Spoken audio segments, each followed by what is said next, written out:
Richard Syrett's Strange Planet. Following the truth wherever it leads. Exposing evil and corruption and the secret machinations of powerful elites. Revealing the high strangeness beneath the surface of our supposed reality. Coming to you from the Great White North and his studio beneath the stairs. Here's Richard.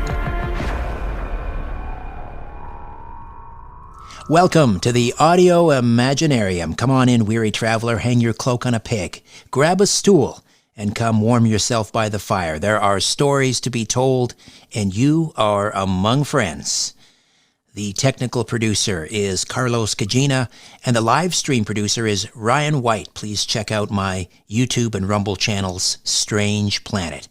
Always excited to welcome this world-renowned paranormal researcher, investigator, and we are going to be madly off in all directions. We're going to cover a lot of ground. We're going to talk about our strange moon. We might even work in a little bit of a discussion on Tesla and Elvis, his latest paranormal experiments, including his latest metaphysical inventions, the psionic dematerializer. I love the name of that, aka the Bad Buster, and the miraculous prayer board. Joshua P. Warren has spent nearly 25 years breaking ground in the paranormal. He began publishing at the age of 15, and at age 25, Simon & Schuster published his book, How to Hunt Ghosts, which is now widely considered a classic in the field. In 2004, he made the cover of the science journal Electric Spacecraft for his work on the mysterious Brown Mountain Lights. He's the founder of Lemur Paranormal and the Asheville Mystery Museum. He often corresponds for Coast to Coast AM, and he hosts the nationally syndicated Speaking of Strange radio show. And he has a new podcast called Strange Things. We'll talk about that as well. He's the author of, as I mentioned, How to Hunt Ghosts, Pet Ghosts, Animal Encounters from Beyond the Grave, Evil in Asheville, Haunted Asheville. It would take me all night just to list his numerous publications. Let's welcome Joshua P. Warren to the program. Hey, Josh, how are you? Hey, I'm doing great, Richard. It's wonderful to be with you. And I just mentioned before we started, this is actually the first interview that I'm giving in my new studio here in Las Vegas. So it's an honor to be breaking some ground with you. Fantastic. So let me ask you about, you recently moved, I think, from one location to another in Las Vegas. Yep. You set up a new lab. Mm-hmm. Can you tell me about it? I'm imagining Tesla coils and test tubes filled with strange green goo and things like. What does it look like? Well, when workmen come over to help us, set up the new house, they walk in and they say, "Where am I? Is this Dr. Frankenstein's laboratory?" It looks like you're thinking. I'll take some pictures at some point and post. But yeah, I have a 6-foot tall Tesla coil in my living room.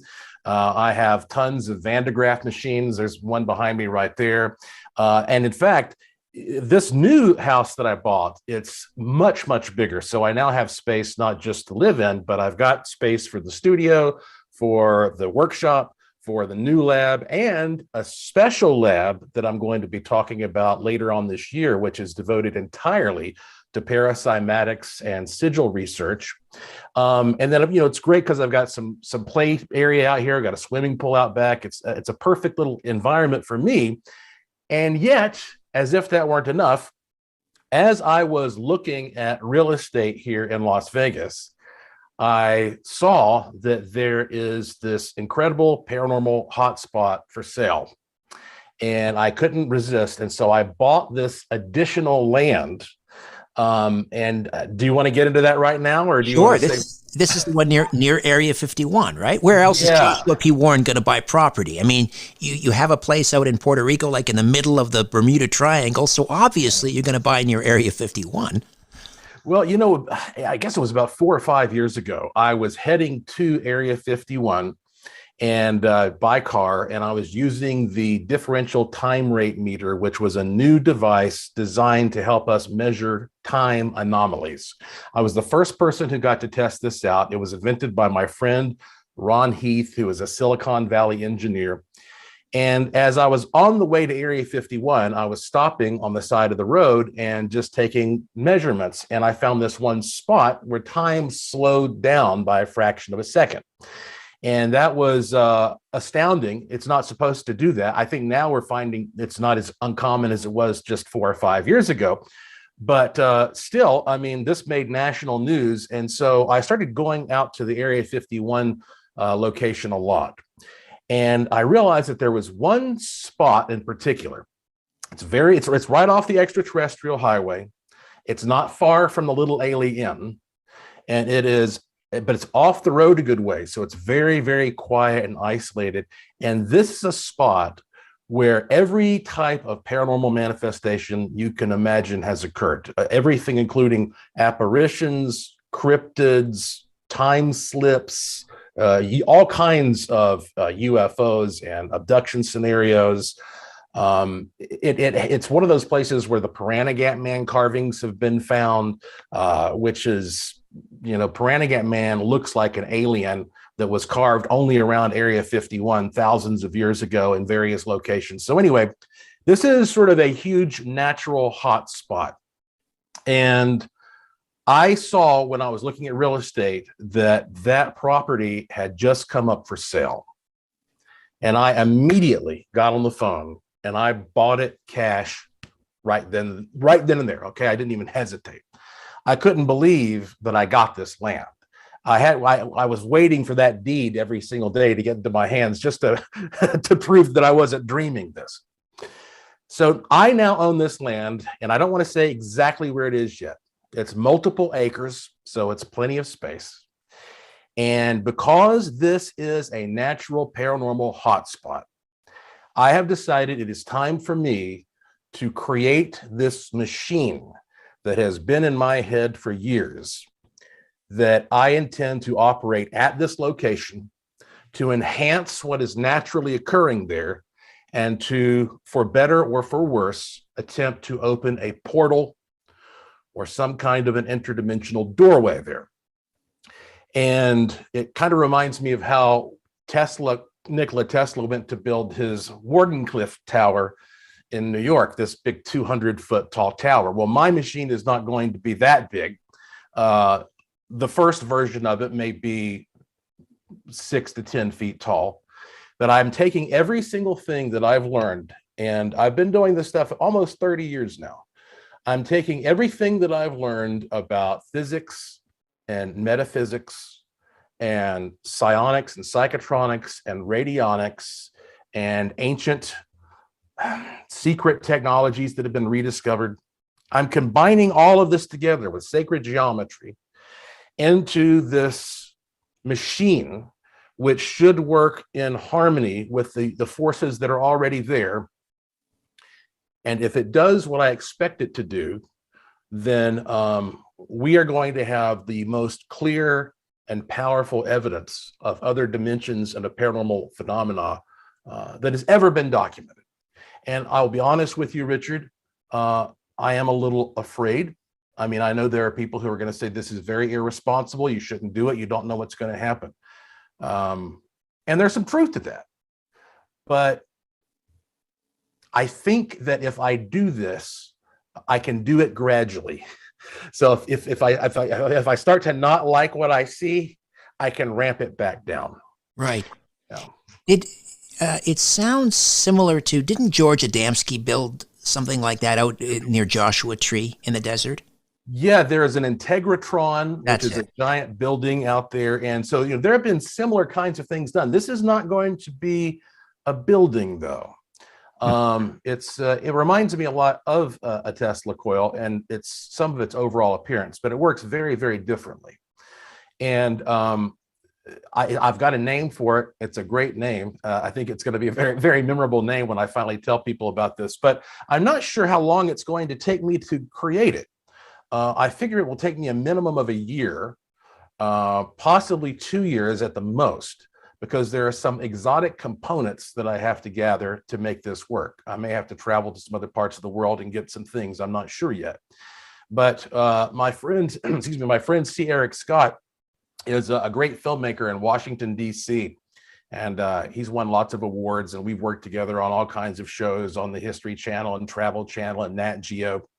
So he is going to travel here off and on as I am building this thing. and document it. So if all goes well, we'll have this really interesting documentary that will either have a huge finale where we see something that's mind-blowing, or it will just be a complete portrait of a madman as he descends into the chaos of trying to fulfill this impossible mission. Either way, it should be entertaining. Wow. Well, let's hope it's the former and not the latter. Joshua P. Warren, joshuapwarren.com. And, well, this piece of land that you brought, I obviously don't want to divulge too much, but it sounds like almost like the Skinwalker Ranch. You mentioned, it's like a one-stop shopping location for all paranormal activity. Yeah. How do you account for that? Are there ley lines? Does it have to do with the mineral composition? Is there a lot of quartz? What do you think might be at play here? Well, this area between Las Vegas and Reno, Nevada, and Fresno, California is known as the Nevada Triangle. A lot of people have never heard that term. And in fact, there are more disappearances, for example, here than there are in the Bermuda Triangle. Over the past 60 years, I think something like an average of 3 airplanes per month have vanished in that triangle. And what's weird is that you're talking about mostly barren land. So there is great visibility of what's down below for search and rescue. And you have some of the most sophisticated military technology in the world here, where they are constantly scanning the skies for aircraft. And where do these planes go? As a matter of fact, if you go to the Las Vegas actual Metropolitan Police Department website, they have a whole page talking about how many people vanish in Las Vegas every day, and that's how to take care of yourself. So anyway, but moving beyond that, here in the Nevada Triangle, we have got some truly unique geological characteristics, at least for our country. This is known as the Silver State, but actually much more gold is found here than silver. Nevada is the #1 gold producer in our country, and it's the #4 in the entire world. I think we only have Russia, China, and Australia ahead of it. So the only reason that this continent makes the map, so to speak, is because of Nevada. So we have this enormous amount of gold and a lot of silver here. So needless to say, the ground here is incredibly conductive. And of course, besides just being conductive, gold is the most perhaps mysterious metal that we have. It's always been worshipped by the ancients. It's always been associated with metaphysical powers like the Ark of the Covenant. It's extremely durable. We use it in outer space all the time for shielding and masks. It doesn't corrode. I mean, gold is a very special thing. And there are loads of it underneath the ground here. Additionally, you have one of the hottest places on Earth here. Like, for example, here in Las Vegas the other day, I think it was like 108 degrees. And in Death Valley, it was only like 112 degrees. That's 2 hours away. Okay. So we're basically in Death Valley is the hottest place on Earth. Right. Furnace Creek, I think, holds the record. I've been there. Yeah, absolutely. And so we're basically, we're here in the middle of this area where it's so hot and so dry that electrostatic charges are just phenomenal. They're super powered here. I mean, for example, when I lived in Western North Carolina, where I'm from, there was so much humidity all the time that often if I wanted to experiment with a Van de Graaff machine or something like that, I would have to run a dehumidifier for a few hours, if not a couple of days, because it's nice and lush and green and it rains there all the time. Here, I'm walking to the machine and I get a shock when I reach out to turn it on, dragging my feet across the carpet. And so the electrostatic charges here are just so powerful. If you take this dry climate with these incredible winds that allow these charges to be expressed, and you look at the power supply that's given from all of this conductive metal in the earth below, and then you add all the layers of dramatic history into that, human behavior, the whole phenomenon behind Las Vegas, and then the mystery of Area 51 and the military activity and the aliens coming. It is a true phantasmagoria. And it is just a playground for a person like myself. The difficult part, Richard, is trying to sort of sort it all out because so much happens all the time. You don't know what category, what box, what a certain subject might fit into it at any time. It's a little bit overwhelming. Right, right. You mentioned, you're going to build this machine on this property, and I don't know, maybe open a portal, or that might help explain, what's at the root of all of this paranormal activity. And you're worried, maybe you'll descend into madness. But this was the subject of one of your recent podcasts, Strange Things, and people were asking you. It was kind of an Ask Me Anything session. They were asking you what scares you. Yeah. So what is it that scares you? Well, from a paranormal point of view, there is something inherently frightening about knowing that there is an intelligent being that may be right there in the same room with you, that can interact with you, but that you can't see it and you can't necessarily control it. And that really set home with me when I had an experience at Myrtle's Plantation in St. Francisville, Louisiana, years ago. This is right outside of Baton Rouge. I got to stay by myself an entire night in this plantation. And I mean by myself. There was nobody else on the property, no maintenance people or anything. And I was there because I'd arrived early. I was going to do a TV shoot there in a couple of days. And so I was at 10 o'clock at night in this room called the General David Bradford Suite. All the lights were turned off. I decided to do that because I had a little video camera with the night shot on it. And I had some EMF meters. And I'm walking around the whole house and didn't really see anything. But I got into this room, which was my bedroom, with the big 15-foot ceilings and the 4-poster Ebenezer Scrooge bed and the paintings on the wall with the eyes that follow you and the whole 9 yards. And suddenly my equipment goes bonkers. And of course, I'm scanning around the room and I don't see anything. And then a couple minutes later, boom, boom, boom, about jumped out of my skin. Something very loud knocked on my door, I presumed. So I walked over, opened the door. There was nobody there. So I went back inside and I said, is there somebody here? Boom, boom, boom. There it was again. But this time it was in a different location. So just to be sure, I said, if there is somebody in this room with me, please do that again. Boom, boom, boom. Now I got all this on video. If you go to my website, joshuapwarren.com, there's a lot of stuff you can see there, including this video. It's on one of the sections of the site. And when that happened that third time, I would be lying if I told you that I didn't immediately feel this fight or flight instinct that made me feel I just wanted to get out of there for a minute. I just wanted to turn and leave. Now, you're talking about, I'm a guy who supposedly lives for this sort of thing. Right. I'm out there searching for it. I'm trying to make it happen. I'm trying to stir the pot.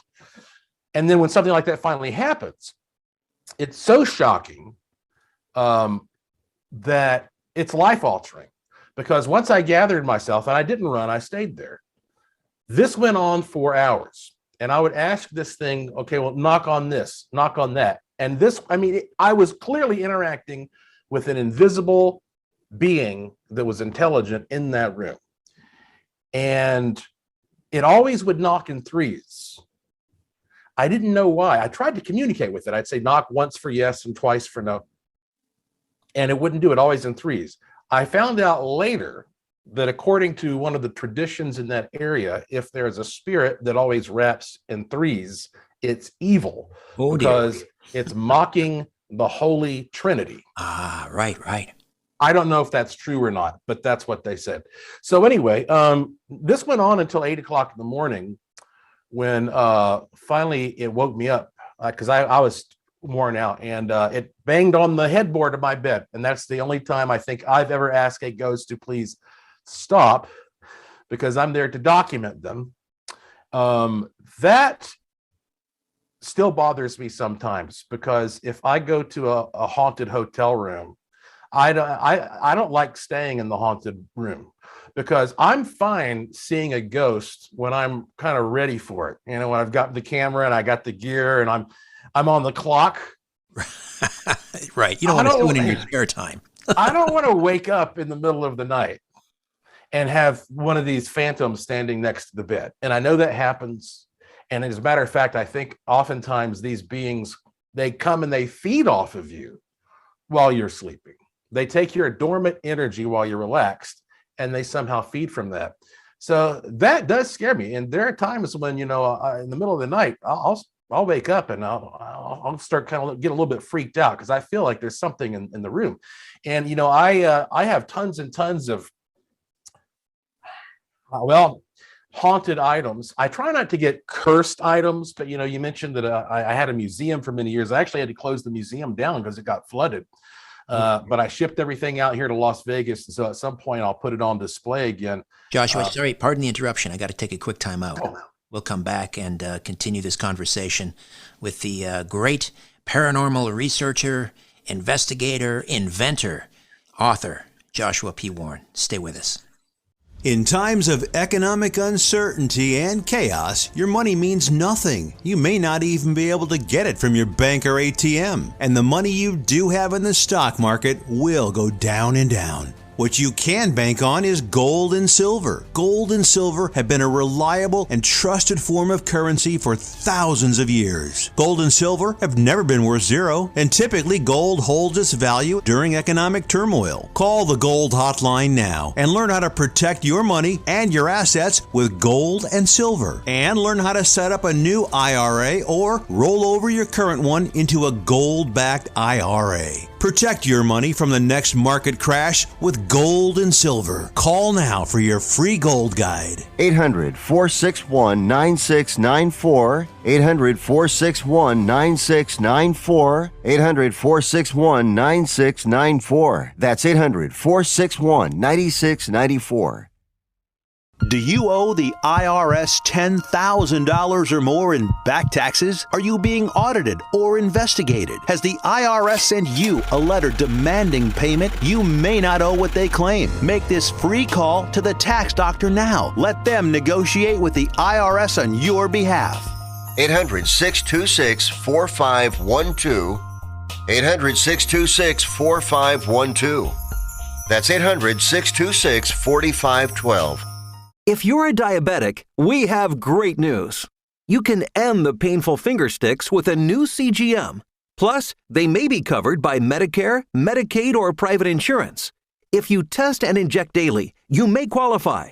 Call US Med now to learn more. 800-817-2974. 800-817-2974. 800-817-2974. That's 800-817-2974.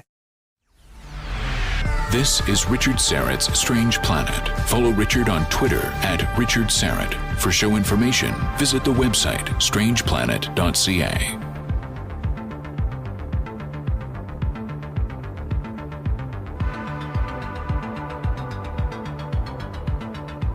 We're back with Joshua P. Warren, joshuapwarren.com. We were talking about haunted objects, or you were talking about haunted objects. You had this museum in Asheville, and it flooded. You've moved everything out to Vegas. And so do you have some objects that you believe are, I don't know, cursed, haunted, possessed, whatever the proper terminology is? Well, yes. Some of the things that I have, I will not have in my home. I keep them in a storage unit, and I'll bring them out sometimes if somebody wants to see them. Or like we have a show that we do here occasionally in Vegas. It's called the Vegas Ghost and UFO Show. And it's like 60 minutes in a bar where you sit there with a beer and we show you all of our goodies and we show you footage and the best evidence for all this paranormal stuff around here. And so I have, for example, a mortician's kit that's pretty gruesome.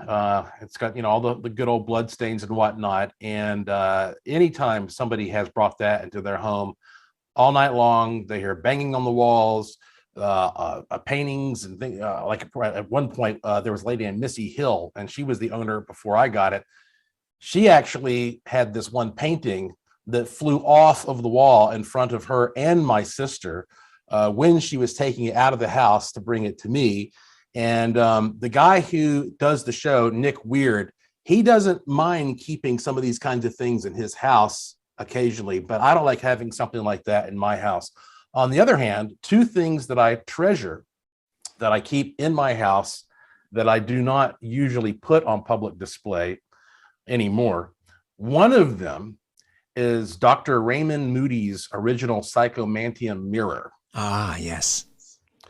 And I think something like that belongs in the Smithsonian.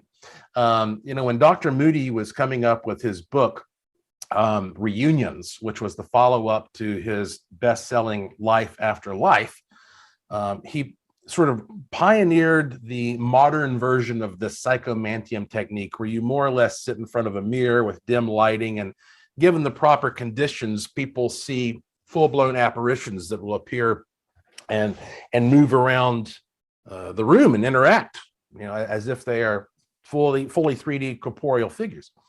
And so he went to this little antique shop in Anniston, Alabama, and he found this old mirror. There's no telling how old it is, with this big ornate wooden frame around it.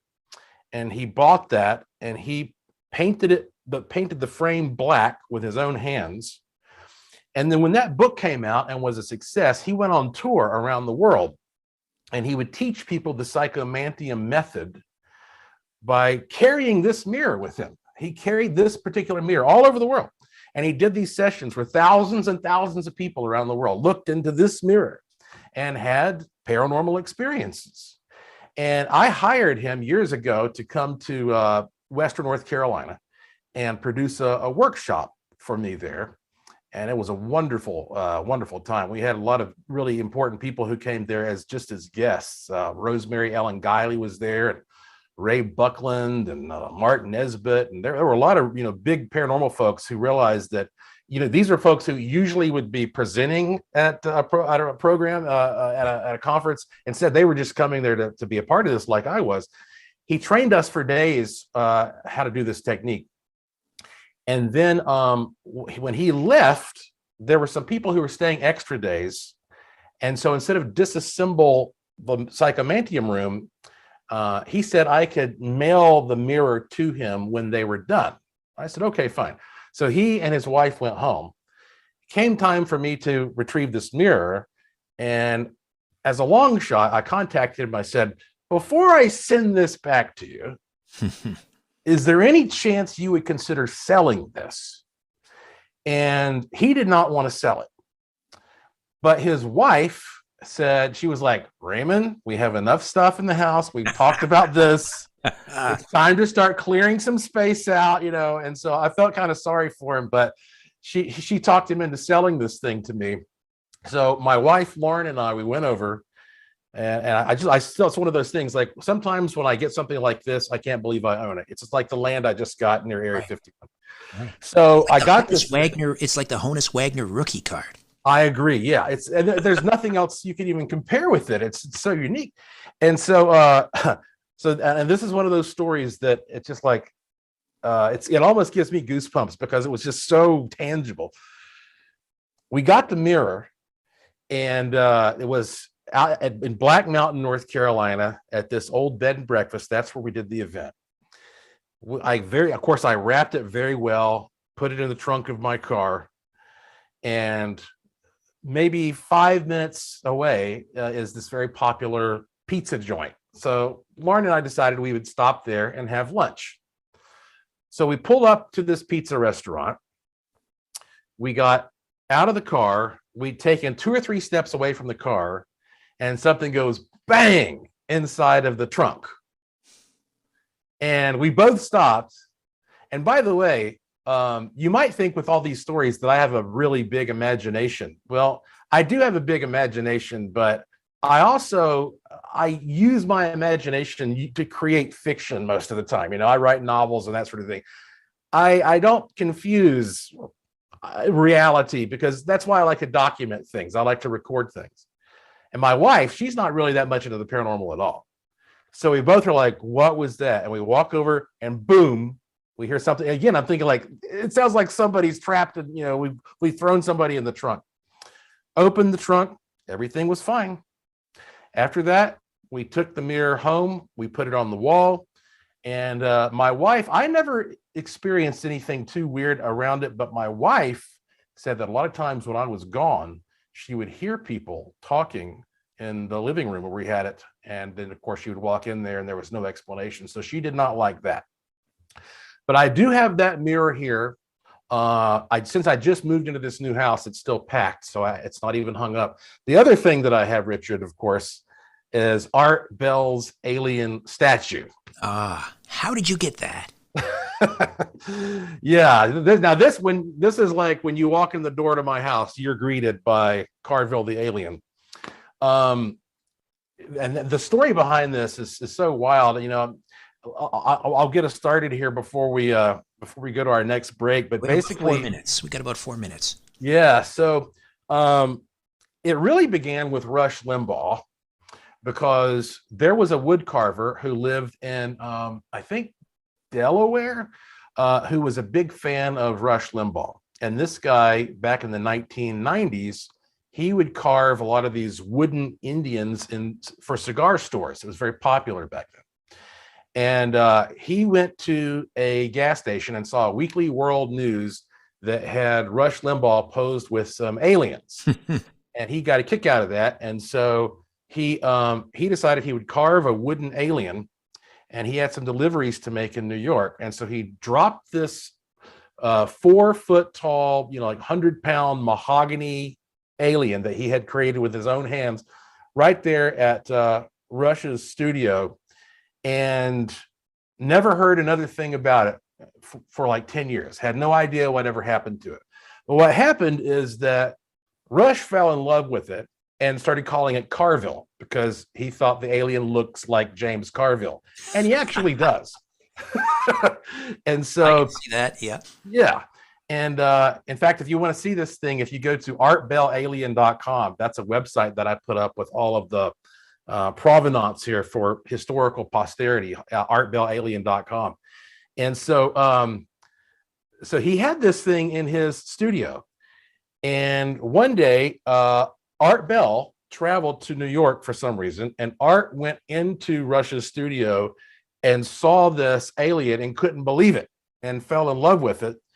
And so I guess that Rush could tell how much that Art enjoyed it. And the alien is standing there with one of his hands outstretched. And for some reason, Art put a $5 bill and a cigarette in the wooden alien's hand.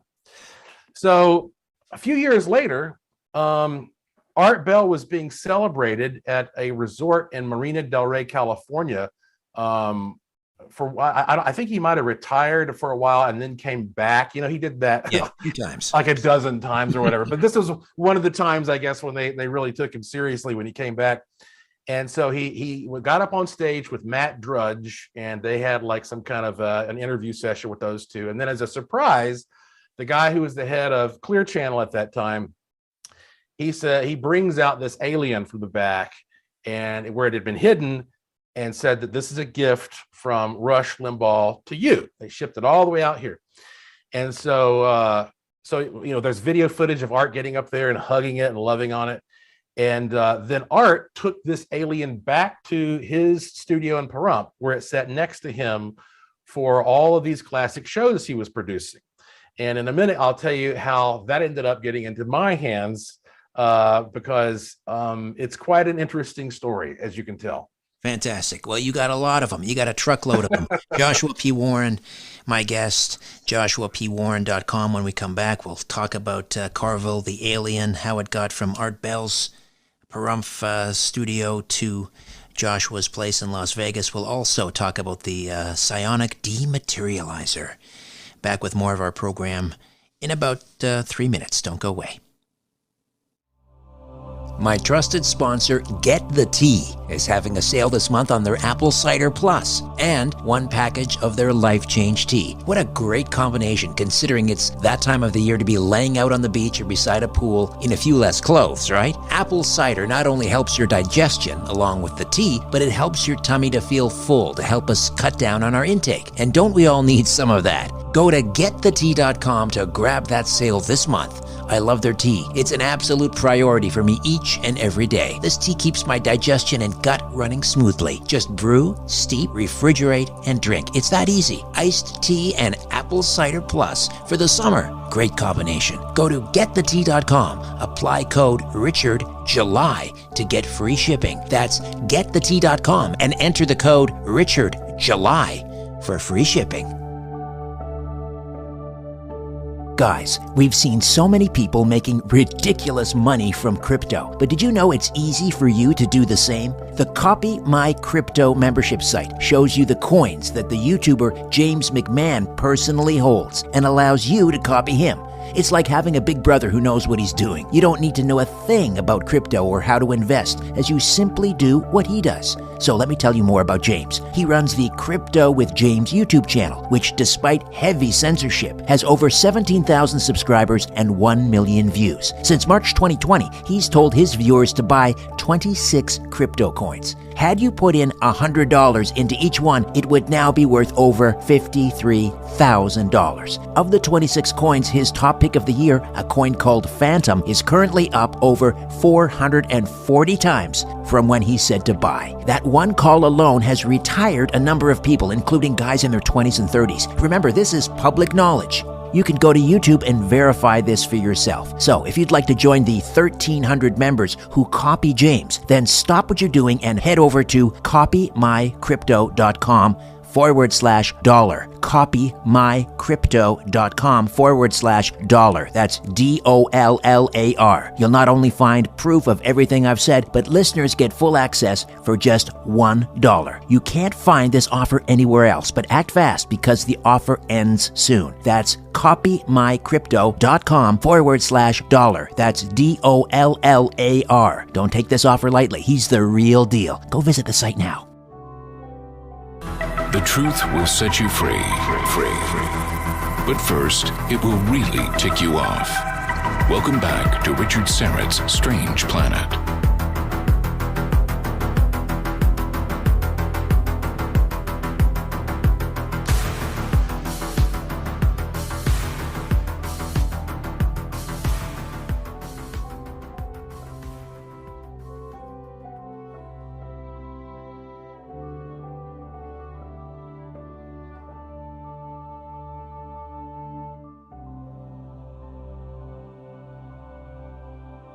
Joshua P. Warren stays with us, world-renowned paranormal researcher, investigator, inventor, author.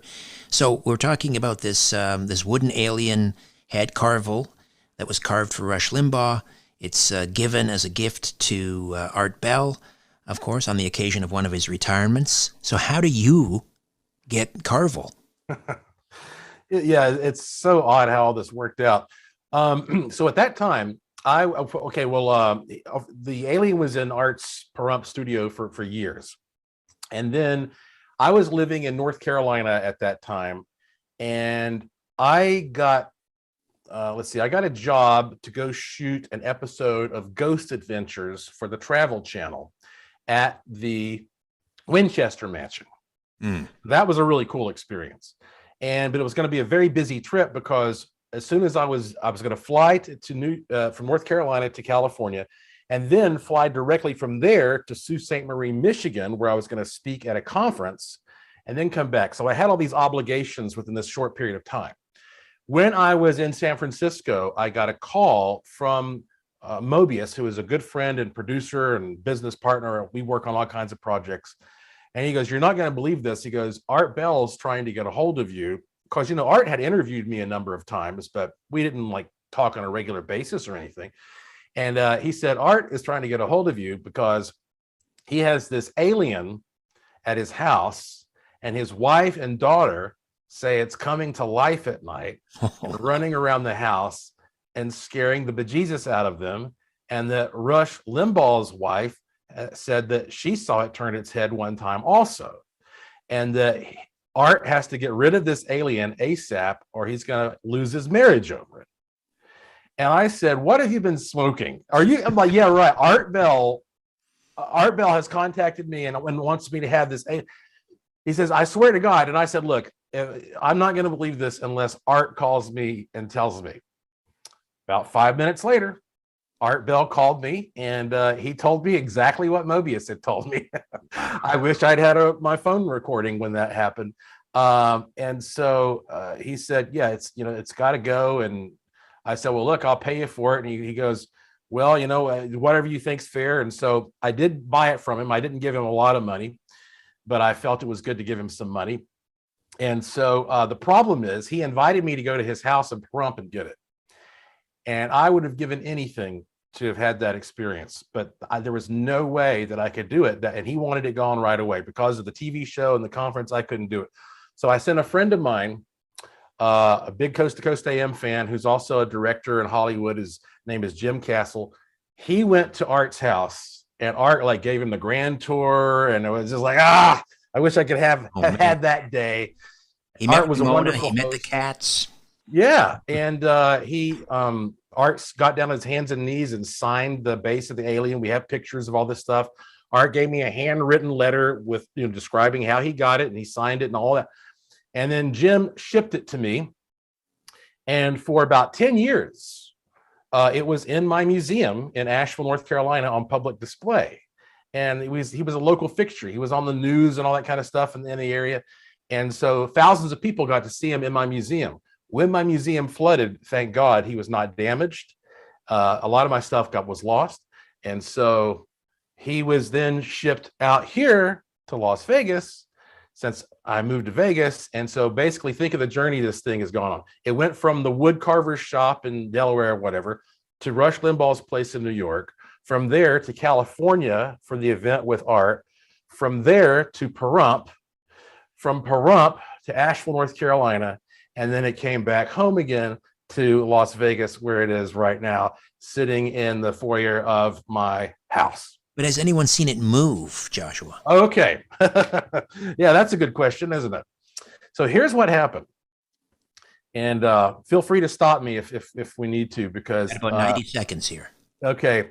When I first got the alien, I knew that this was a big important thing to put on display. And so I decided I would do a press conference and tell everybody I'd gotten this thing.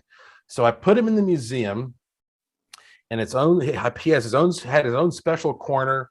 And I bought all these special dramatic lights and put around him, and signs and pictures of Art. And it was a really nice exhibit. And I stayed there till about 11 o'clock at night, just by myself, making sure everything was perfect, because the next day the media was going to come. And then I left. I came in the next morning, and when I walked in, everything in the entire museum was just as I had left it, except for Carvel the alien. That entire 4 or 5 foot tall, 100-pound mahogany statue had shifted a full 30 degrees to the right.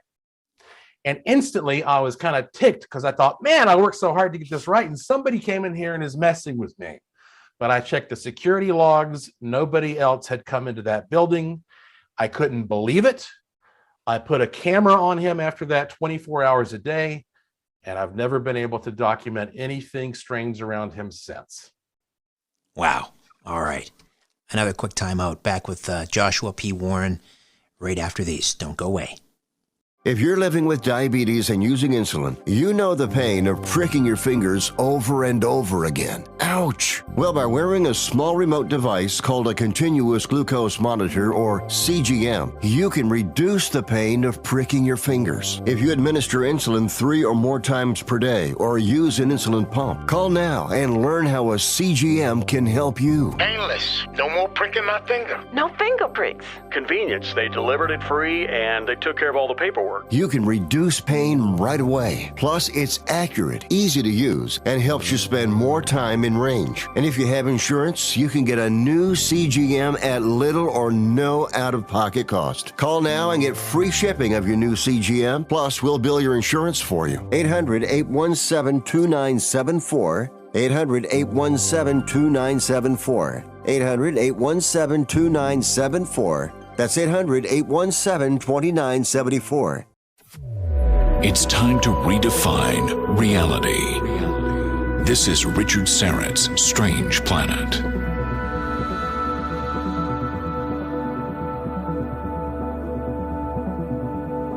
Well, we are madly off in all directions with Joshua P. Warren, one of my favorites. The time always just flies by with you, Joshua, and the conversation just flows. You are just, you have so many great stories, and it's just such a delight speaking with you. You make my life and my job very easy.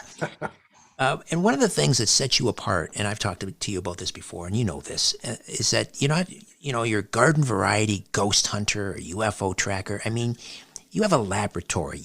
You're an inventor. That just really sets you, head and shoulders above so many others in the field. So tell me about your latest, what do you call these, metaphysical inventions? The psionic dematerializer? What is that? This is something that just sort of, when I finally realized that this could be an invention that would help people, this light bulb went off and I was like, why did I never think about this before? Okay, here's the background of this.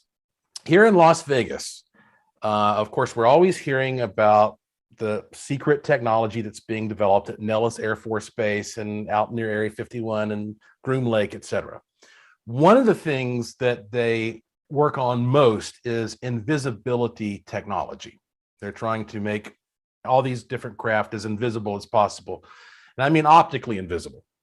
As a matter of fact, I don't know if you can do this right now, but if you go to joshuapwarren.com, there's a video that my friend Steve Barone shot, and you're welcome to show it here on your podcast if you'd like. And it shows one of these invisibility, these cloaked triangle craft landing at Nellis Air Force Base. Steve Barone is a guy who goes out just about every night and he videotapes everything he can from these high perches in the area. And it's really cool. If you go to my website, there's a section where there is the Curiosity Shop, and that's where I sell all my weird stuff. And sometimes I put some cool footage there, and you can scroll down. You'll see where it says something about Steve Barone UFO. And you can see that if this triangular craft did not have lights turned on its 3 points, you wouldn't see it at all. The lights are, of course, turned on to help it land. But as it's landing, you can see through it.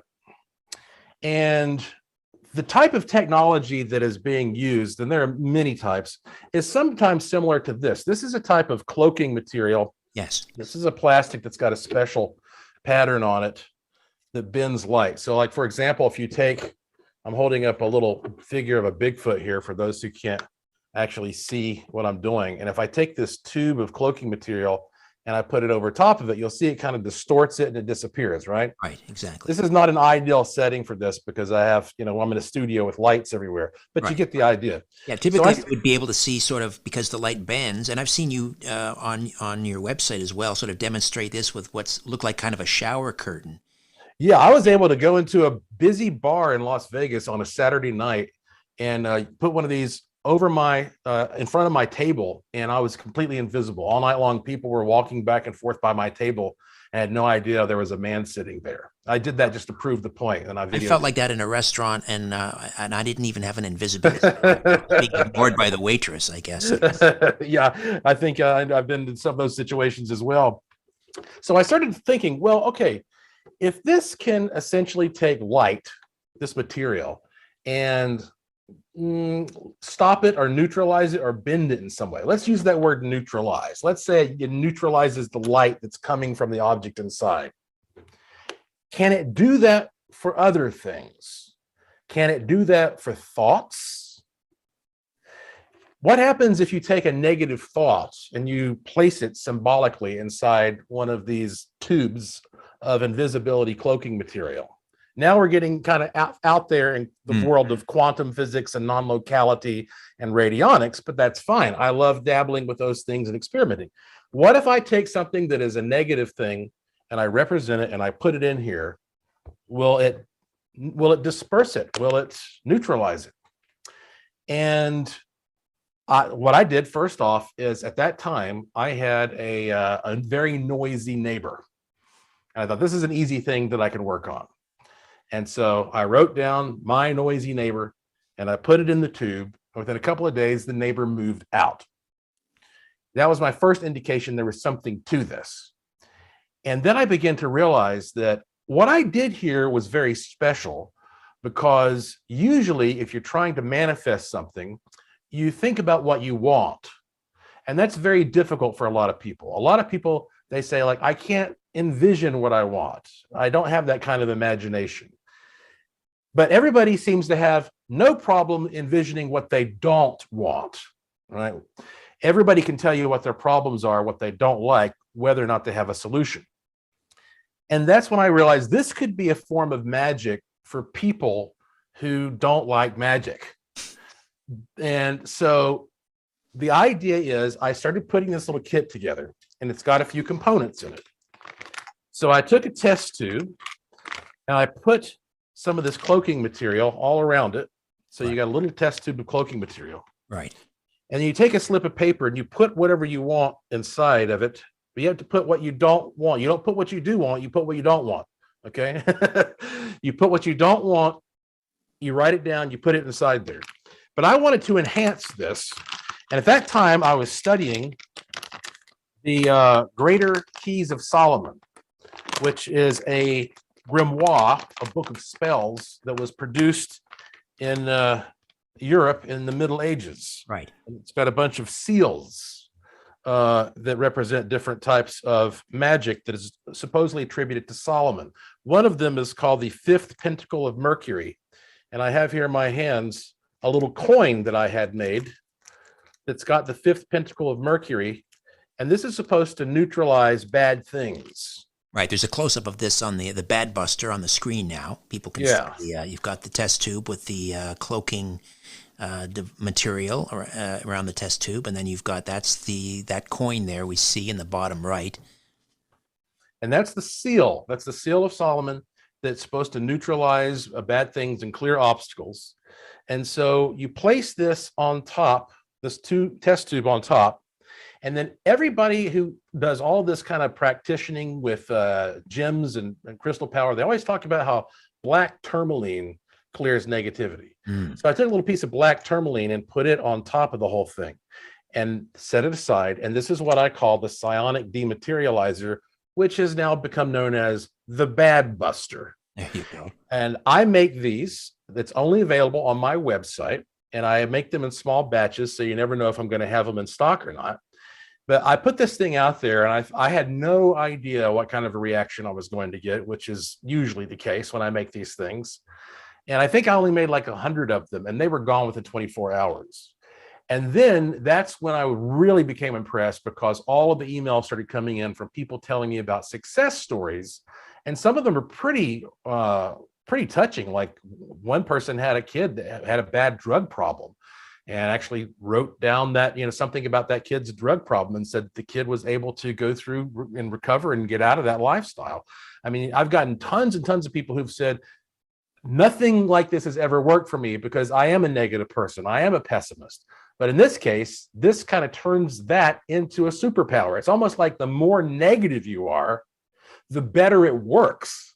Wow. Because you're taking what you don't like and you're really visualizing it, putting it in there and destroying it, as opposed to having this optimistic outlook on life, which is usually required with these manifestation techniques. Wow, the psionic dematerializer, aka the Bad Buster. It's almost like the opposite of the sigil. I still carry the sigil around in my wallet whenever the mighty Aphrodite and I can go, and she has one as well. We go buy our lottery tickets, and we focus on the sigil, and then we buy the tickets, and we pick our numbers and so forth. And we've had, I guess in the universe, you're not allowed to get greedy. So we win free tickets and we win $10, $15 here and there. There you go. That's the one. That's the one. That's the money attracting sigil. That's free on my website. Anybody can go there and download this sigil. And, this is something I created using paracymatics, which is a technique that I created. And which, I mentioned that I have a whole new paracymatics lab that I'm building right now. I mean, I have my regular lab where I do all my wacky, electrostatic, electromagnetic stuff. But this lab is going to be devoted 100% entirely to creating sigils. Fantastic. All right. We're rolling into the top of the hour here. Joshua P. Warren is going to stay with us. He's being very generous with his time, and he is truly a treasure. 25 years breaking ground in the paranormal, and back with more of our conversation and hour 2. Stay with us.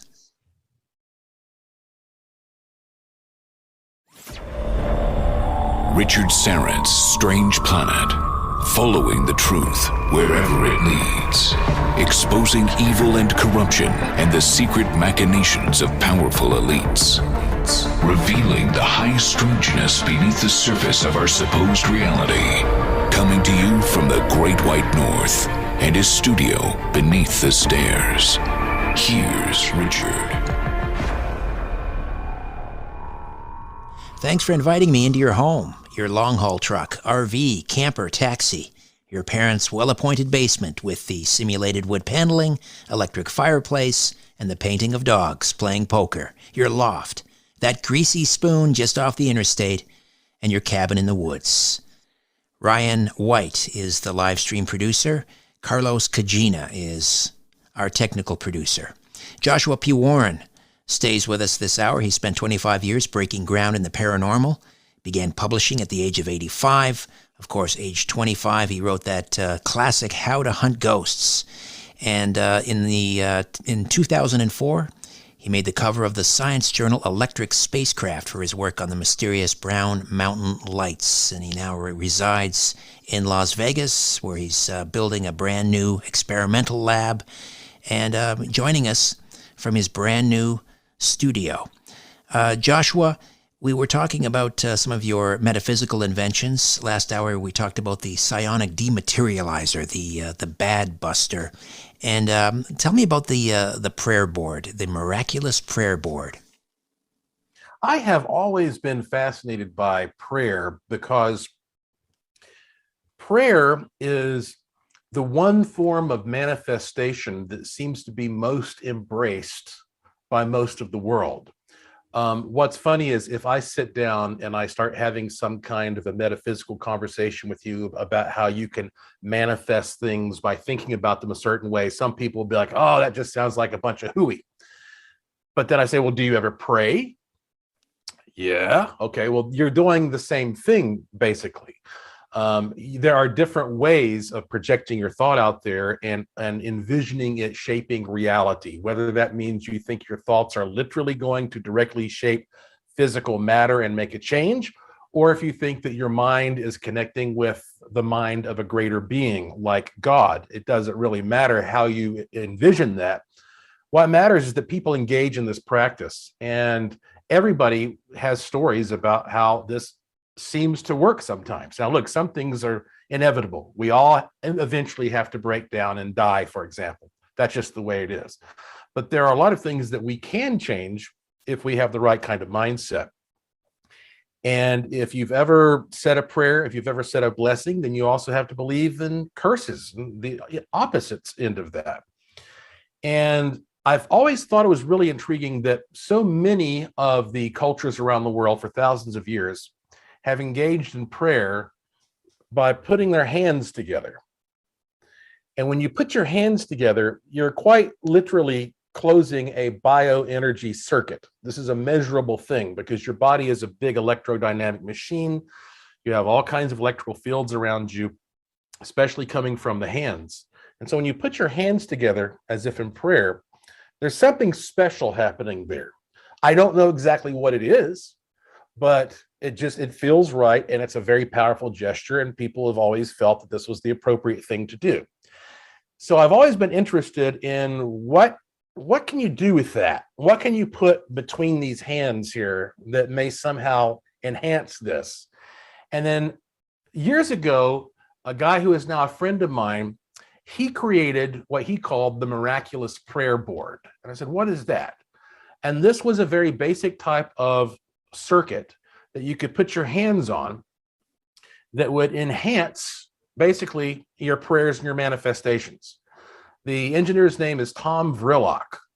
And I was so intrigued with what he'd made. And it was a big, gigantic thing, though, you know.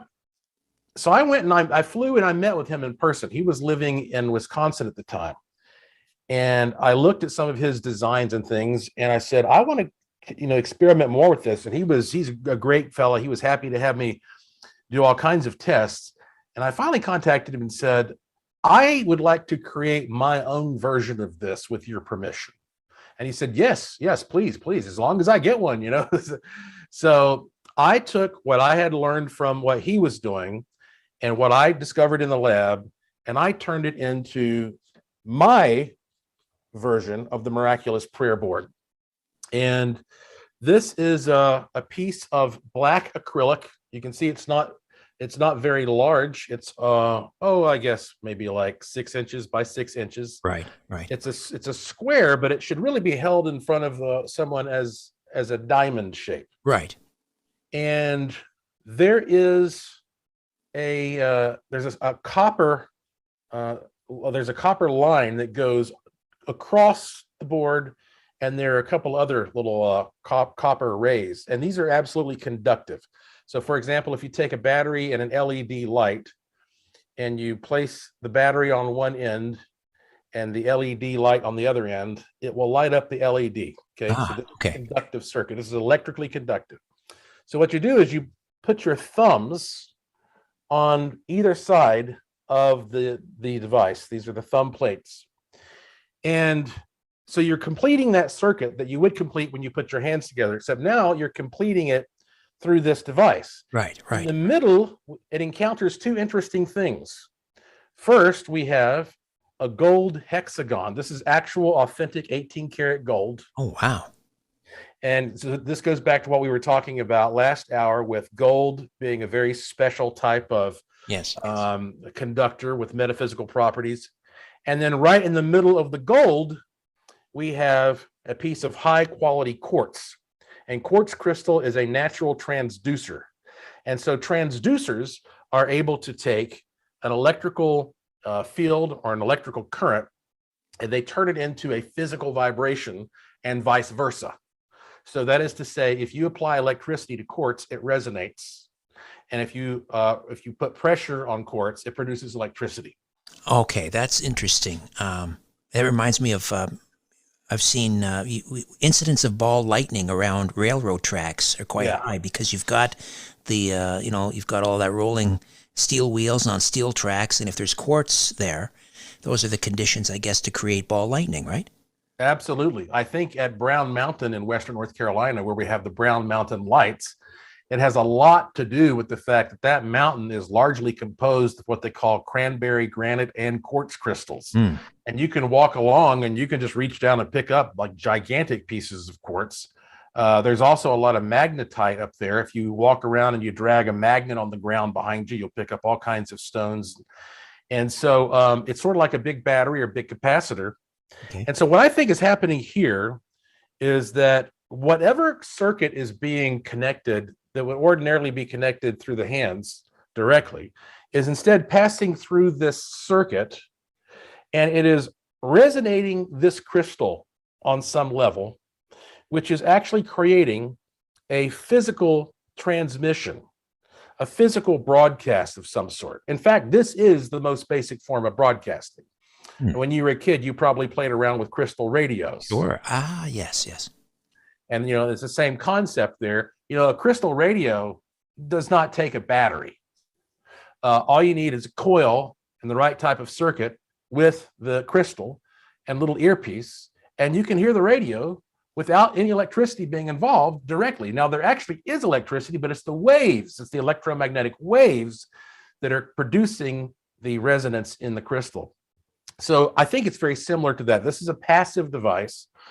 And what I decided to do was, okay, well, I hate to reduce everything to gambling, but I am here in Las Vegas. Of course. Yeah.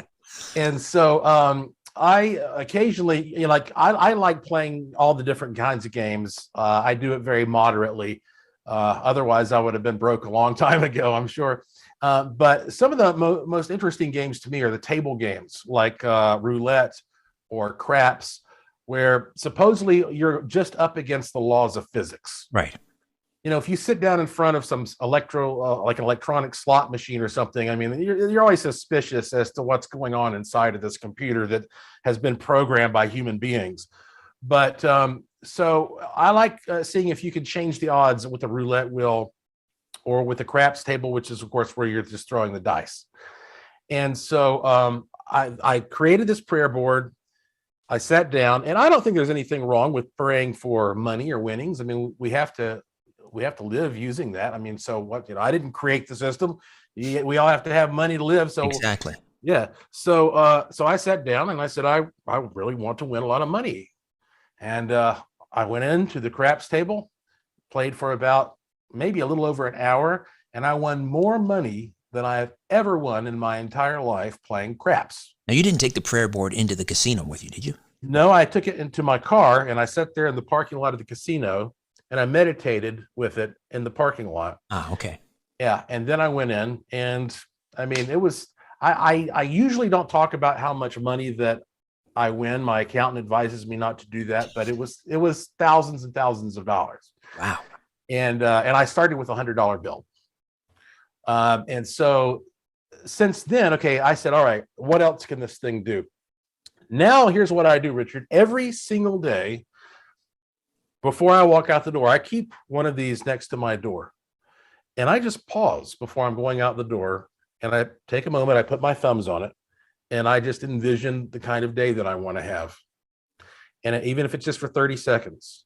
And I have found that my life is so much more charmed, if you want, it's just like in little ways, getting a good parking space or having the weather work out your way, or I mean, just like little things like that just make your day so much easier, in addition to some of the big things. I view this as like daily maintenance for me. Stuff like the wishing machine. We've talked about the wishing machine a lot. Yes. And the wishing machine, and this is like a typical wishing machine I've got in my hands right now. What you do with one of these, of course, is you take what you want to wish for and you place it here on an input plate, and then you adjust these knobs and you just let it sit there and you leave it alone for days or weeks or months. So this is good if you have a big long-term project that you want to work on. Right. Something really big that needs to be achieved. And it's sort of like it's just sitting there working for you all the time. This is like daily maintenance. So while this is working on, the wishing machine is working on big issues, big projects, this is just something that you can incorporate into your life every single day. And one of the things that's so great about me having this podcast called Strange Things, which of course is on the iHeartRadio and Coast to Coast AM Paranormal Podcast Network, yes, is that I have an opportunity to read testimonials. And I'm not the most organized person in the world, because I just have too much going on. So every time somebody sends me a testimonial, I don't always like print it out and put it in a file somewhere. But every week when I do a new podcast, I'll go back and I'll find just some of the emails that I've gotten and I read them in the podcast. And what you find is that people have every sort of success using these devices that I've created. And I tell people, look, these are experimental devices. You can only get them from my website. And don't buy them if you don't have the money, if you can't afford to experiment. But if you do want to experiment and you buy it, it has a 100% money back guarantee. And so if I put these out there and they didn't work, well, then this would be a very poor business, wouldn't it? Because everybody would ask for their money back. And this would have ended a long time ago. On the contrary, I've sold thousands of these things. And I think maybe 5 or 6 times somebody has asked for his or her money back, literally. Maybe that'd be the most. On the contrary, I get these messages from people that are telling me about all these success stories. Now, this brings me a great sense of satisfaction in my life, because when I'm out there studying weird stuff, the paranormal, the mysterious, I think to myself, what is the point of all this? What am I trying to do here? What's the end result? How is this going to benefit humankind? And what I figured out is this is how it benefits humankind. If we can go out there to the field and we can see how that these types of energies that are often mysterious manifest and materialize in a real way, and we can tap into that, then we can use that understanding for positive purposes in order to help us manifest good things and create a better life. It's not just always about telling a spooky story around the campfire or going out and getting a thrill Halloween night.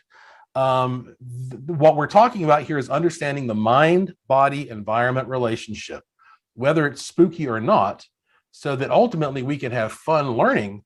But what we want to do is figure out how we can become better students of manifestation so that we can all improve our lives. And so many people have contacted me saying, this stuff changed my life. There was a guy named Jim Kalana, who is a composer who lives near Washington, D.C.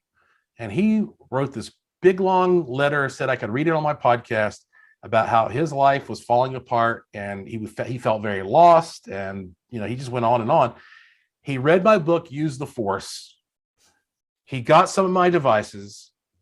His life changed completely around 180. He's now very wealthy. He's very well known. And he wrote an actual overture, a piece of music called Joshua's Cabinet of Curiosities and Miracles. Wow, what an honor. And they performed it in May. They performed it last May live on stage with a symphony orchestra in Washington, D.C. Oh my Lord, that's amazing. Use the Force, A Jedi's Guide to the Law of Attraction is the book. So is leaving the spiritual aspect out of it, is this just a method of amplifying the power of human intention? I think it is in some form. The big problem is we don't really know exactly what consciousness is to begin with. And so every single person is unique. Even if you have identical twins, they may have the same DNA, but they don't think exactly the same. They behave in their own unique way. And so every human being is so unique that it's almost impossible to figure out exactly what the common thread is between all of our minds. And therefore, I feel that, what we're trying to do with these devices is say, look, whatever the human mind is, it ultimately is everything to us. It's like Descartes saying, I think, therefore I am. If some scientist goes out there and takes some piece of equipment to try to document some phenomenon, well, you have to realize that piece of equipment was invented by a human, created by a human, built by a human, calibrated by a human. It's being used by a human. It's being interpreted by a human. You cannot take the human mind out of this experience. And so the very fact that you and I are sitting here talking to each other right now, seemingly spontaneously, I don't know where this is coming from. None of us knows where this is coming from. It almost seems like that we are channeling information from some other place, which is why I think when you die, the antenna may die, but I don't think you die. I think you're still some information that exists somewhere out there. And so I don't know, when we use these devices, how much of it is physical from a Newtonian point of view, how much of it is a focal point for us to be able to do the most we can with our thoughts, or how much of it may just simply be a placebo effect. And if these things are nothing more than the best placebos in the world, fine. Sure. If it works, it works. That's all that matters. If it works, it works. Yeah. And so, I thought it might be interesting. I think there was a institute, Stanford Research Institute. They did this study with the power of intention and groups of people, and they focused on trying to change the pH level in water. I mean, it might be interesting to take, the prayer board and under lab conditions, see if using the prayer board you could do something measurable like pH balance or something like that. I agree entirely. In fact, I've done some pretty interesting intention experiments. I have one that I've tried twice, and it hasn't produced any positive results yet, but it's an interesting idea. It's called the Genesis experiment. Oh, okay. Yes, I'm glad you bring that up. I want to get into that, and we need a little bit of runway for that. I was actually going to set it up with a little trivia question and ask you, where is baseball mentioned in the Bible? First few words, in the beginning. That's pretty bad, Richard. It is bad. It's a dad joke, right? It's a dad joke. They're supposed to be bad. If you don't elicit, a cringe, a look of cringe from your children, then you haven't done it right. But I'm getting old enough that I tell those also, yeah. We will talk about the Genesis experiment on the other side with the great Joshua P. Warren. Back with more of our conversation right after these. In times of economic uncertainty and chaos, your money means nothing. You may not even be able to get it from your bank or ATM. And the money you do have in the stock market will go down and down. What you can bank on is gold and silver. Gold and silver have been a reliable and trusted form of currency for thousands of years. Gold and silver have never been worth zero, and typically gold holds its value during economic turmoil. Call the Gold Hotline now and learn how to protect your money and your assets with gold and silver. And learn how to set up a new IRA or roll over your current one into a gold-backed IRA. Protect your money from the next market crash with gold and silver. Call now for your free gold guide. 800-461-9694. 800-461-9694. 800-461-9694. That's 800-461-9694. Do you owe the IRS $10,000 or more in back taxes? Are you being audited or investigated? Has the IRS sent you a letter demanding payment? You may not owe what they claim. Make this free call to the tax doctor now. Let them negotiate with the IRS on your behalf. 800-626-4512. 800-626-4512. That's 800-626-4512. If you're a diabetic, we have great news. You can end the painful finger sticks with a new CGM. Plus, they may be covered by Medicare, Medicaid, or private insurance. If you test and inject daily, you may qualify. Call US Med now to learn more. 800-817-2974. 800-817-2974. 800-817-2974. That's 800-817-2974. This is Richard Syrett's Strange Planet. Follow Richard on Twitter @Richard Syrett. For show information, visit the website strangeplanet.ca. We're back with Joshua P. Warren. JoshuaPWarren.com. No period. JoshuaPWarren.com. How do we listen to Strange Things, the podcast? Well, there's a link there on my website, or you can go directly to strangethingshow.com. And if you go to strangethingshow.com, you'll see a list of all the different platforms, like links to it on iHeart, Apple, Stitcher, etc., as well as a list of all the ones that I've done. Each show lasts an hour. They're all free. And, when I signed on to do this, of course, this Paranormal Podcast Network is quite new. I was one of the first people that producer Tom Danheiser contacted and said, do you want to do this? And I said, yeah, it sounds great. But I just signed up for 1 year to do 52 episodes, one a week. And now tomorrow I'm recording show number 90.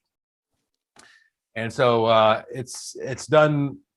I mean, I knew it would do well, but at the same time, there's a lot of competition out there these days. It's like everybody has a podcast slash TV show. I mean, so you never know when you produce something. Now, frankly, I've been doing this kind of stuff for years and years and years. I started working for Clear Channel as a host, probably like almost 20 years ago.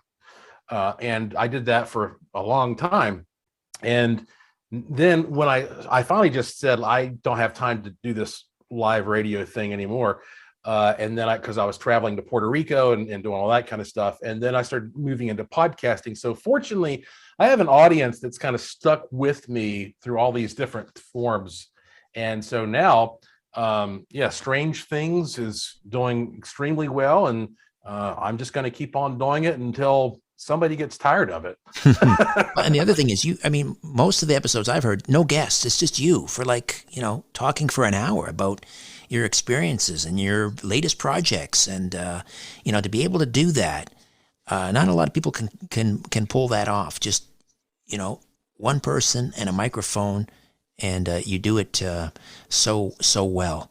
All right. So let's talk about the Genesis experiment. What is that all about? Yeah, and thank you so much for your kind words. That means a lot coming from you for sure. And you do know how difficult it is to to keep people's attention for an hour without guests or whatever. So it's a good thing I have. I can ramble on quite well. But the Genesis experiment really was born from my friendship with a guy who was working in the medical industry. And he got a hold of some of these hermetically sealed bottles of sterile water. This is the type of water that you might use out in the field in a war zone or something like that if you have to dress a wound and you don't have that access necessarily to clean water. And I don't know, I just started thinking, wouldn't it be weird if that's supposed to be sterile, but some kind of life form just spontaneously appeared inside of it? And, if going back to the book of Genesis, it kind of gives the impression, God just wanted there to be life and voila, there it was. And since then, from our experience, everything that we know about living beings or living organisms, it's just one organism has to give birth to another organism. Biogenesis, life begets life. Yeah. And so what I did was take one of these hermetically sealed containers of water, and I got onto the first time around, I got onto Coast to Coast AM, and this is, with George Norrie, and I told everybody, here are the GPS coordinates of this bottle, and I want everybody in the world to focus on some form of life appearing inside this. And then went and I tested it, and there was nothing in it. Okay. So last year, I said, okay, I have a much, much bigger audience now, so I'm going to try this again. And so I I did the same exact thing, except a lot more people participating. And I took the sample into this water sample company here in Las Vegas, and they asked me what I wanted to test for. And I said, how do I explain this? And so I started trying to tell them, like, well, I'm a podcast host, and I do this, I experiment with my audience sometimes. And this guy who's standing there, this scientist, he's looking at me like I'm an alien or something. And he goes, "You're with Coast to Coast AM? Oh, I love that show. Yeah." And he was just on board. There you go. There's your ticket. And so he understood what I was looking for. And he's like, okay, we can run this test and this test and this test. I wish I had a happy ending for you, Richard, but once again, there was nothing in the sterile water. But that's the kind of thinking here that will get us somewhere. Eventually, we're gonna work together collectively, and we're gonna make something happen. Maybe the pH thing is a good one for us to do next. Right. Yeah, baby steps before we create a new life form. I was listening to one of your fairly recent podcasts. I think in May or April, you were talking about a mutual late friend of ours, Jim Mars, and in his book Alien Agenda, which came out the late 80s, early 90s, he talks about some of the strange phenomena surrounding the moon. And which got me to thinking, years ago I did an interview with the co-authors from Britain who wrote a book called Who Built the Moon? And the whole book is just filled with all of these strange... I mean, the moon is described as one of the most mysterious bodies really in the universe, because the upshot of it all is it almost had to be designed in order for it to fulfill all of these different things. If it was any further away from the Earth, if it was any closer, life would not exist, and so forth. So that's kind of the premise of the book. Who built it? Was it time travelers coming back, realizing we needed this satellite in close proximity to the Earth in order to facilitate life and so forth? So talk to me a little bit about, first of all, what Jim Marrs had to say about the moon, and then some interesting things that you've noticed regarding the new moon. Oh, yeah. Boy, this is a great subject. For anybody who has never read Alien Agenda, Jim was so far ahead of his time when it came to taking a lot of these bits of information about the moon's strange characteristics and picking up on them and consolidating them and talking about how basically the moon might be something like a big Death Star.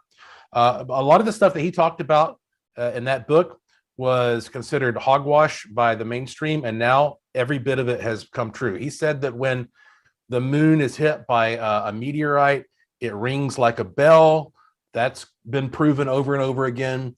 For the longest time, they said there was no atmosphere on the moon, so there could be no moisture on the moon. He said that there were vapors on the moon. Well, guess what? Now scientists have come around and said, yes, that's true. Holy cow. There are vapors of wind on the moon. There is some kind of an atmosphere up there.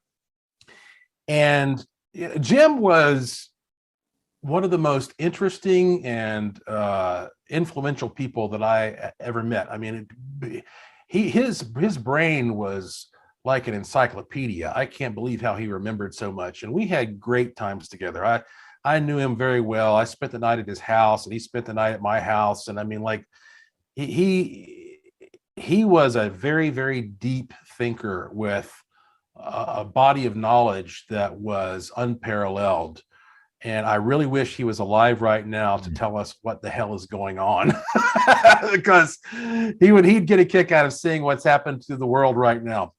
But anyway, I found that a lot of the stuff that he was talking about regarding the moon was especially intriguing, because when I was in middle school, my science teacher pulled me out of class, since I was one of those, kids who is like the little science geek kid.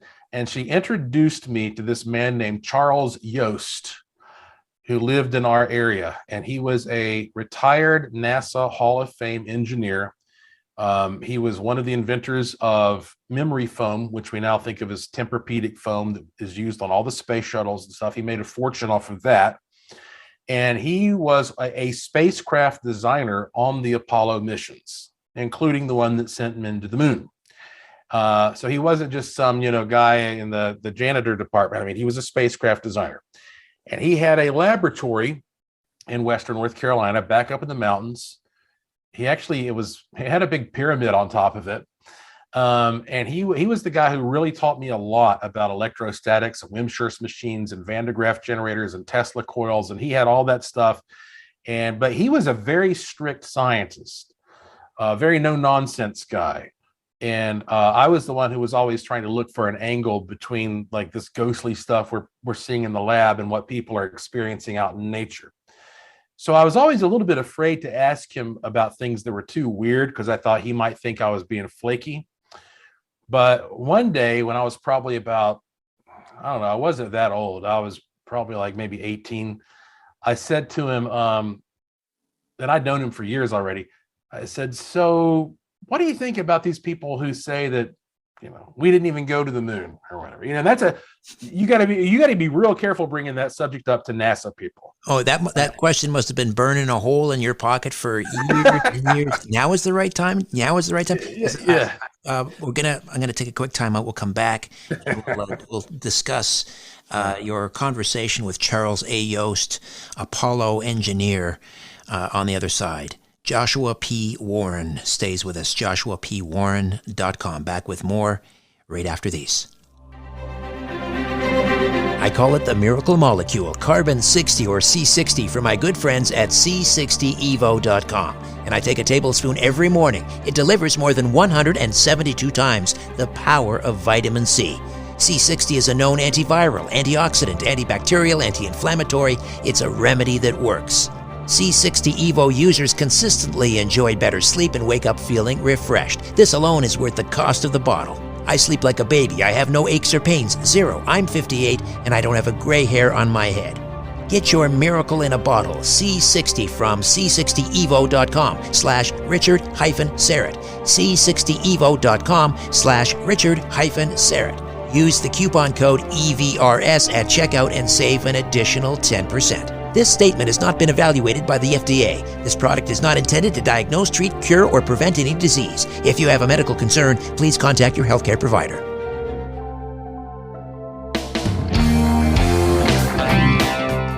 You can become an official Patreon supporter of my work here at Strange Planet Productions by donating a monthly amount through patreon.com/Strange Planet. Patreon.com/Strange Planet. There are several tiers to choose from. Pick which one is right for you, but any monthly amount is greatly appreciated. As a sign of my appreciation, you can have your name mentioned on air during my weekly radio show, or you could have your name included in a crawl on my YouTube channel live stream. You could also receive episodes of my old podcast, The Rock and Roll Twilight Zone. This critically acclaimed podcast, produced in partnership with Chris Jericho, is not currently available anywhere else. If you enjoy this podcast or my weekly radio program, The Conspiracy Show, you can really get behind me and my work by donating once a month at patreon.com/Strange Planet. Patreon.com/Strange Planet.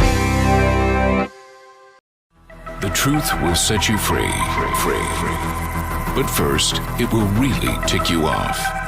Welcome back to Richard Serrett's Strange Planet.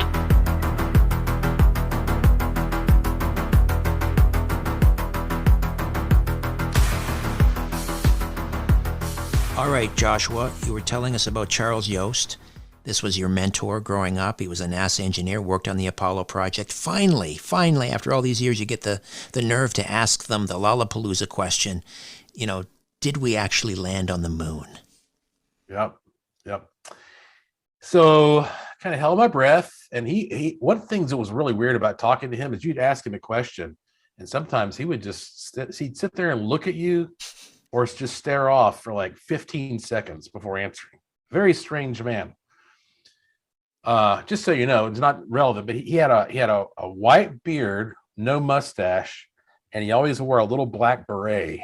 He was just an unusual looking man, right? Galway whiskers, I think we used to call those, if you don't have the mustache. Oh, yeah? Yes. Well, that's what he had.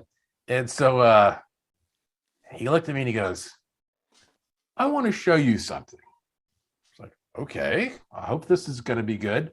He takes me into his office, sits me down on the couch. He pops in, I want to say it was a VHS tape, but I'm not 100% sure. But he put some kind of player on.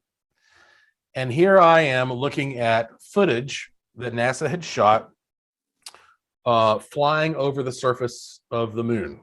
And I can't remember which one of the Apollo missions this was. I believe it was the one where they talked about, where they read from the book of Genesis. I get the missions mixed up. But anyway, so from the point of view of the craft that's going over the moon, okay, you're looking down and you see the landscape, the lunar landscape, and it's moving by and it's moving by, and you can see Earth in the background. And then at one point, there is this object sticking up from the surface of the moon that looks kind of like a black hair sticking straight up. And it gets bigger and bigger and bigger as the camera gets closer. So it's changing perspective. And then right when the camera is about to pass by, it releases what looks like a little puff of smoke or some kind of vapor that drifts for just a second, and then it cuts. And he said, you see that little black, hair or whatever? I said, yeah. He goes, to scale, that would be almost 1,000 feet tall. Right, because the module is shooting it from above as it's flying above the surface of the moon. So It looked like a smokestack sticking from the surface of the moon. wow. And right as the camera is about to pass over, it releases something. And I said, well, what is that? And he said, you tell me. And now he didn't completely ignore my question of whether or not we went to the moon. Here's how he answered that. Let's get back to the smokestack. He said, well, here's all I'll say about whether or not we went to the moon. He said, I worked on X amount of missions. I worked on all these elaborate projects.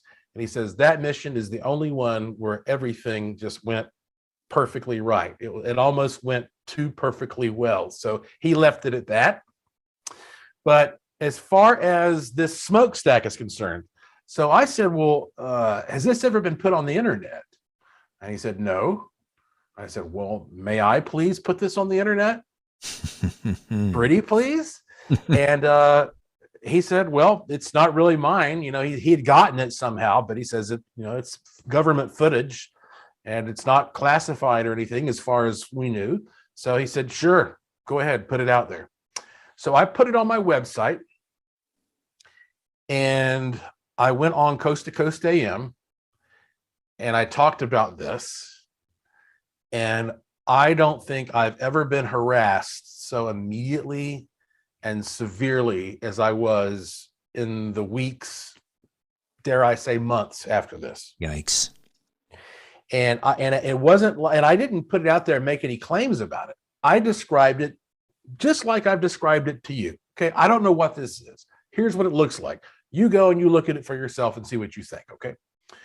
And this is also on one of my web pages. You could probably just look up smokestack Joshua P. Warren moon and find it. I'm not sure. I have too much stuff. My website kind of looks like my brain. It's a big mess. And so the thing is, I mean, like, talk about, I never knew that I had heard the Men in Black stories. This is when I got to finally meet Men in Black. Seriously? Oh, yes. It started with the online harassment because basically I had a discussion board back then. And what I found was that every time somebody would post something about this being interesting, then there were a certain selection of people who were supposed to be space experts who would go on and they would rebut it. And what I found was that after days of this, these people never slept. Okay, so it was like 24 hours a day. You could leave a comment at 4 a.m. There'd be a rebuttal at 4:30. You could leave a comment at 2 p.m. the next day. There'd be a rebuttal at 2:45. So that was weird. I realized this is not a person, or these are not a group of persons. This is a team of people. Interesting. I got to jump in here. Oh yeah, sorry. All right, that's all right. We'll carry this discussion over to the next segment. Joshua P. Warren, joshuapwarren.com. Don't go anywhere. If you're living with diabetes and using insulin, you know the pain of pricking your fingers over and over again. Ouch! Well, by wearing a small remote device called a continuous glucose monitor, or CGM, you can reduce the pain of pricking your fingers. If you administer insulin 3 or more times per day or use an insulin pump, call now and learn how a CGM can help you. Painless. No more pricking my finger. No finger pricks. Convenience. They delivered it free and they took care of all the paperwork. You can reduce pain right away. Plus, it's accurate, easy to use, and helps you spend more time in range. And if you have insurance, you can get a new CGM at little or no out-of-pocket cost. Call now and get free shipping of your new CGM. Plus, we'll bill your insurance for you. 800-817-2974. 800-817-2974. 800-817-2974. That's 800-817-2974. It's time to redefine reality. This is Richard Syrett's Strange Planet.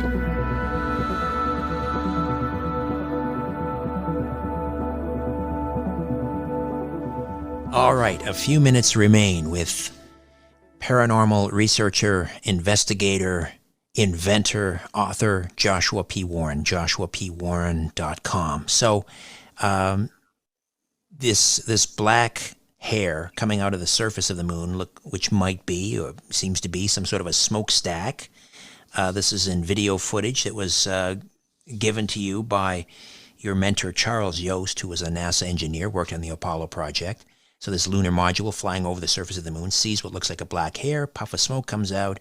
You have it up on one of your websites. At one point, you're on Coast to Coast. All of a sudden now you're getting this, tremendous pushback from what appears to be a team of experts, that are rebutting this whole story at all hours of the night.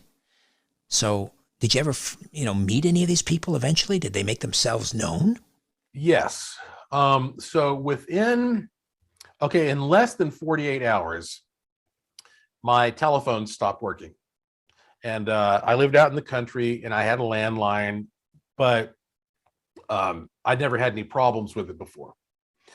And so very shortly, I called and I complained about this, and very shortly thereafter, a guy showed up who said he was going to fix the phone line. And here's the weirdest thing. Okay, so I answered the door expecting to see a guy there, friendly workman, who's there to fix my phone. As soon as I open the door, he looks at me and he looks down. He never, ever looked at me in the eye after that. And it was a very awkward, uncomfortable kind of, because that's not normal. You don't realize how weird that is until somebody does that to you. Right. Either someone who maintains too much eye contact or someone who doesn't look at you at all. Those are, yeah. He would not look at me. And I said, "What's going on, do you think?" And he was kind of mumbling around and he was saying some stuff that wasn't making a lot of sense to me. And at that point, I was obviously suspicious, and maybe I'm reading too much into this, but I looked down at his hands, and he did not have a lineman's hands. You know how guys are who climb up telephone poles. Sure. They got a little wear and tear on those hands. So he was acting real evasive and very strange, and I just got this very bad vibe. And so anyway, he goes off, and God knows what he does. And then after that, again, he comes back and doesn't look at me and says, everything's working fine now. And he gets in his truck and he drives off. Okay. So sure enough, everything was working fine. Well, the next day, I went to make a phone call, and I picked up my phone, and there are two people talking on my phone line. We used to call that a party line. This wasn't a party line. No, this was just my regular phone. There should have been a dial tone. Yeah. Instead, I pick it up and there are two men talking. And one of them says something about an airplane. And then one of them says something about some other person's name. And it wasn't anything that was standing out in my mind, because I'm just like, what am I hearing here? And I said, hello. And then all of a sudden they shut up really fast and click. And that's when I realized my phone has been tapped here. Mm-mm. And we know in retrospect that was very common, especially, this would have been, I guess, when like George W. Bush was the president, post 9/11 kind of period of time, I'm presuming.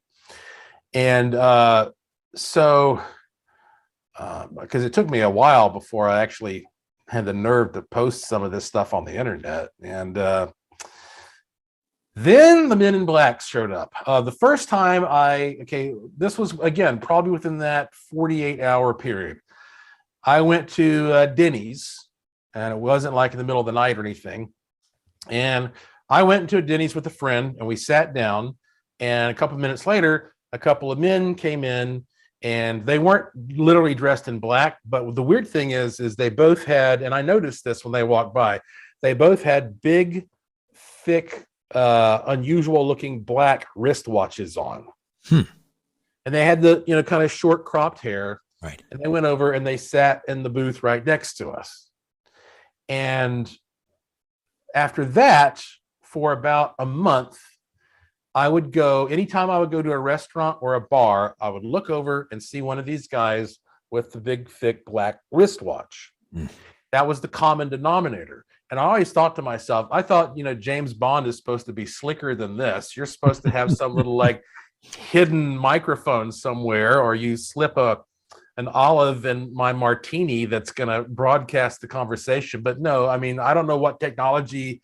I've never looked into it, but obviously, I guarantee you, somebody out there knows they would use some kind of black wristwatch thing, chunky looking thing, and this went on. So the online harassment was going on. People were telling me that I was, every reason that I'm just a hoaxer and a charlatan who's trying to just push some kind of conspiracy theory, and then I got my phone tapped and I got the guys following me around. And then after that, I was like, I'm not going to talk about this anymore because for one thing, I don't have anything else to say about it. That's all I know about it. And it kind of like fizzled out. And now I feel like that I could go out there and give this same information today and nobody would care because there has been so much disclosure since then. Right. But let me just tell you this in a nutshell, Richard. None of us knows for a fact, but my gut tells me that the moon is some kind of an artificial craft. And if anybody can go out and study just why and how the moon is so different from Earth, and like you said, almost any other moon that's out there in the universe, and there's too much mystery around it and too much weirdness for me to think that it belongs there. I think if it's not some kind of a craft, it was converted into some type of a craft, and it really is sort of like a big Death Star. And the irony is we're out there searching for UFOs every day, and there's a giant one every single night right above your head. A great movie on Amazon Prime I just watched the other night with the mighty Aphrodite called Moonfall, which is sort of about that. So people can check that out. We just have a couple minutes, and I wondered if there's time. About 10 years ago, you wrote, or more than 10 years ago, I guess now, The Poor Man's Paranormal, what was it? A Poor Man's Paranormal... It's a handbook. Yeah, it's like a how-to guide, and how to use everyday household items to, document a paranormal activity. Can you share one quick one with us? Well, sure. One of the easiest things that you can do if, let's say you want to look for UFOs is just take an AM radio out with you. They're becoming less and less common all the time, but take an AM radio out to a place where there might be a UFO or sightings have been occurring and put it on a blank station. A lot of times when there's a meteor shower, when meteorites fall, you can hear interference and static when the meteor comes through the atmosphere. Same thing with the UFO. With UFOs, you can pick up interference on the radio. And in fact, there's a poor man's radar, you might say, where you can take an AM radio and take it up to a hill near your house if you live in that type of terrain. And then you scan through and you see all the stations that you can pick up. And then you bring that radio back to your house and you tune it somewhere where you couldn't pick up a station. And if all of a sudden you can pick up a station, then some large object may be flying through there that's helping that signal to bounce off poor man's radar. You can take just, of course, a simple compass and walk around your house to see if there's an electromagnetic deviation. A lot of times if there's a ghost, it's accompanied by an electromagnetic field. A compass should always point north. If not, it's being affected by something magnetic or metallic. If it starts to spin or act weird, there's probably something ghostly happening there. Take a fluorescent light bulb. Just hold it in your hand with no wires connected to it. Walk around your house. If all of a sudden it lights up in your hand, there's an electrostatic charge that's built up. And these are ways you can detect ghosts as well. Fantastic. All right, Josh, time flies. It's always so much fun talking to you. I learned so much. I have a great time. Thank you so much for this. Hey, it's always an honor. Thank you, Richard. Joshua P. Warren, joshuapwarren.com. All right, that's it for me. My thanks to Ryan and Carlos. Back next week with a brand new program. In the meantime, don't be afraid. There's nothing concealed that won't be revealed and nothing hidden that won't be made known. What you hear in the dark, speak in the light. What I say in a whisper, proclaim from the housetops. Move over, Aphrodite. I'm coming home. Good night.